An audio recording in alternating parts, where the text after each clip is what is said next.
They're poisoning the blood of our country. So you heard Trump's going to deport 11 million people, and this is the hump he assigned to start the program of camps and trains and deportation. America is for Americans and Americans only.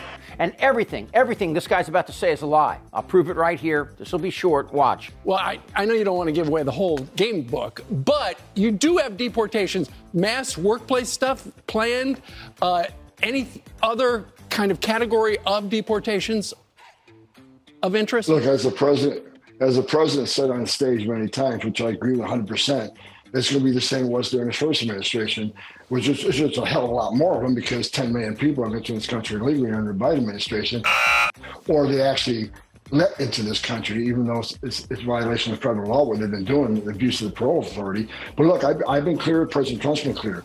Public safety threats and national security threats will be the priority, because they have to be. They pose the most danger to this country. So we're going to prioritize those groups, those who always have final orders, those that had due process at great taxpayer expense, and the federal judge says you must go home, and they didn't. They became a fugitive.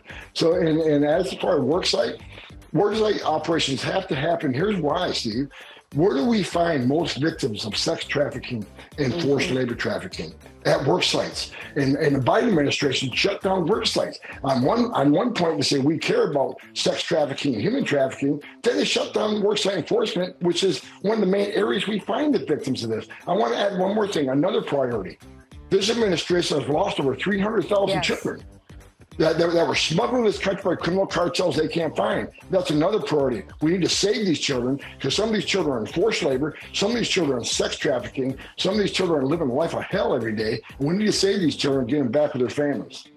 You know, Tom, first of all, congratulations to you. And I'm so glad for the Border Patrol that morale is already being lifted. They have just been beaten down by the policies of this last administration. I'm really encouraged by what you're saying, because I think the toughest part of your job isn't the deportation. It's dealing with the propaganda from the other side saying that what you're doing is not compassionate, that it's not humanitarian. So our cute little pals at Fox and Friends says, let's put them in camps and then onto trains to the border to where who knows what the will happen. This is a danger of suck-ups posing as journalists. What do you plan to do?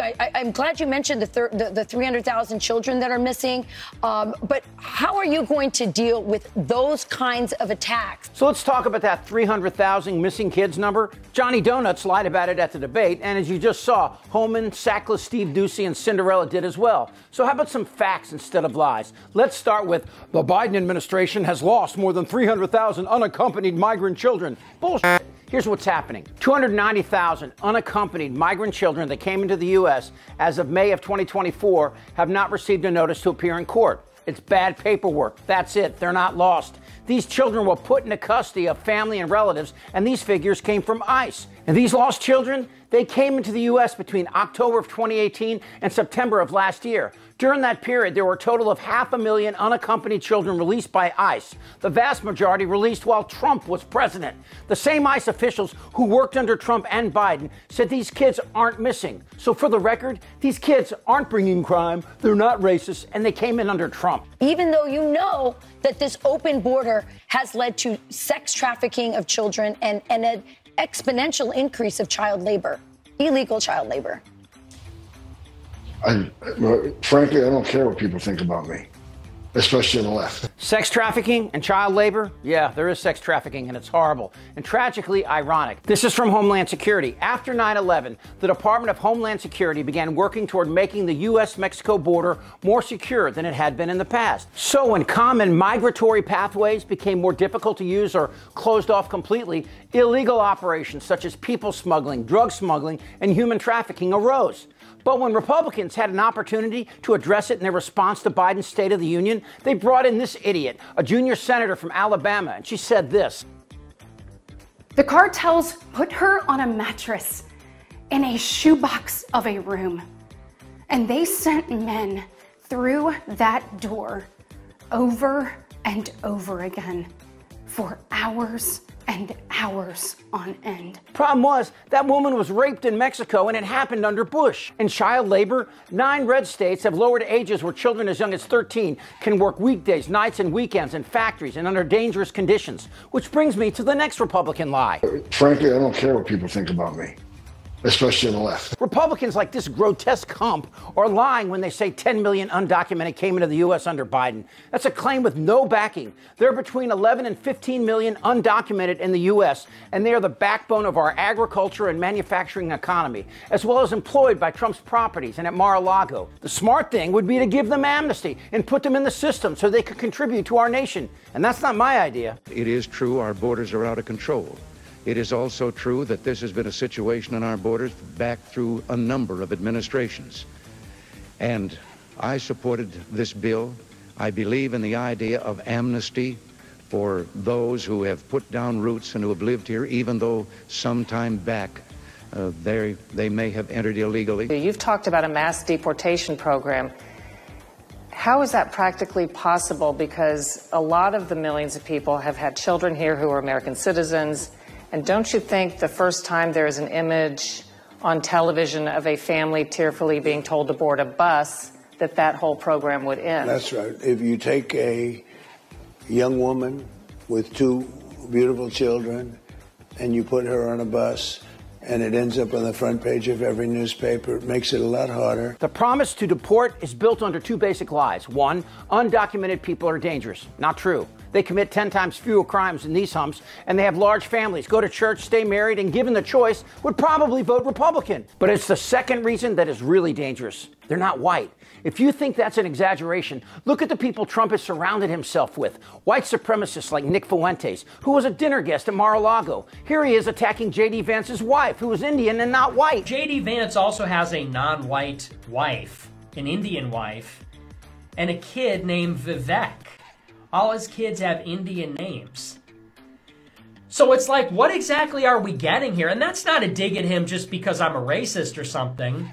But it's like, who is this guy really? Do we really expect that the guy who has an Indian wife and named their kid Vivek is going to support white identity? And of course, there are a million undocumented immigrants who are not Hispanic, and they're not coming in from Mexico. They're coming in from Canada. Well, exit polls revealed immigration remained a top issue for voters this presidential election.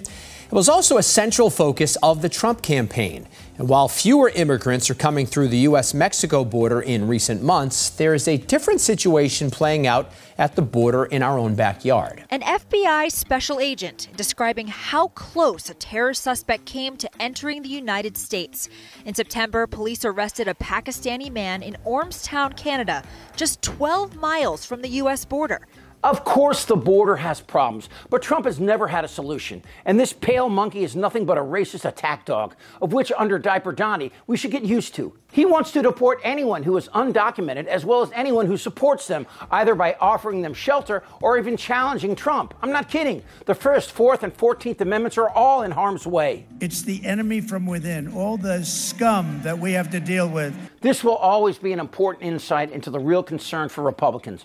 Power. They never cared about the border. They still don't have a plan. More walls that don't work? Trump wanted to run on these lies, and now MAGA stands ready to deport millions of men, women, and children, many of whom are citizens of this country. But come on, just look at this cockwaffle. You think Hispanics across America will lie down? As soon as we were out of the train, all of our possessions were dumped onto the platform and were loaded into trucks. A guard shouted, men to one side, women and children to the other. So here's my warning to Trump and MAGA, and you too, Fox News, waving your Nazi and Confederate flags. You may have had 70 million votes, but we have 270 million people. And guess what? We're getting kind of pissed. Damn right. This is not a normal election. Whether the women like it or not. Suck my fat one. Who's with me? Yes! Tick-tock, mother... They're eating the dogs. This isn't their Republican Party anymore. Trust me. Shut the fuck up, Dan. Who's with me? Oh, yeah, the lie. Indictable. Out of sheer morbid curiosity, I'm allowing this freak show to continue. I don't want to talk about this stuff. Am I wrong? Yes! Tick-tock, You're in a lot of trouble, Donnie. I think he's crazy. I'm Chip Franklin.